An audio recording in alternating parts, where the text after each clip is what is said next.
I've got a couple of very important base tips for you, especially with expeditions possibly being just round the corner, and of course when you build community bases for weekend missions. As you can see from this base, from the weekend mission a few weeks ago, as you probably noticed, a big chunk of the base was buried under the ground.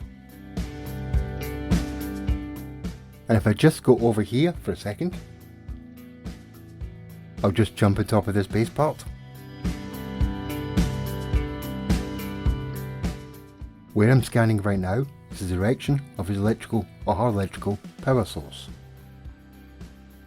And you've probably noticed there's no power to the base. This has been an issue for quite some time, but mostly only affects bases in Expedition and the weekend mission. I did test quite a few other bases around about this planet. What has happened is only a part of the base has spawned, and for some reason the part that usually doesn't spawn is the electrical source. So all those lovely resources I'm never going to get.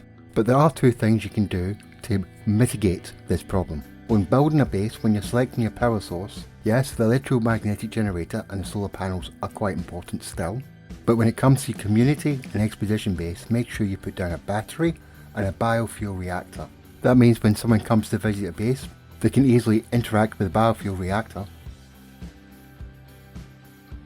fill it with either carbon, condensed carbon or oxygen, and quickly pick up the resources that you've left for them.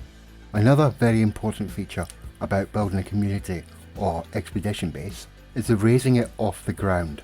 When I'm building a base, I'll always look for the high point where I'm going to build my base and place a short wall just to raise it that little bit more, thereby ensuring that the terrain is not going to swallow the base up. Now you could put edit base terrain to anyone, but that would come with a whole host of other nightmares. So it's best to create a small platform that you know is above the ground and then put some foundations underneath.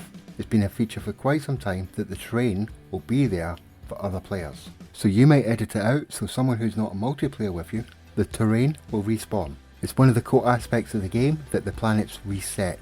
So you do need to take that into account when building your bases. On the subject of building bases, I've got a couple of playlists that I'll link right now, or you'll find a link in the description below. It's a whole selection of videos for glitched and non-glitched builders alike. And yes, I'm on a perfect Earth-like planet, but I'll get to that at a future date. I hope you liked the video, and if you did, hit that like and subscribe button, or on the bell thingy. And of course, thank you for watching. See you all later.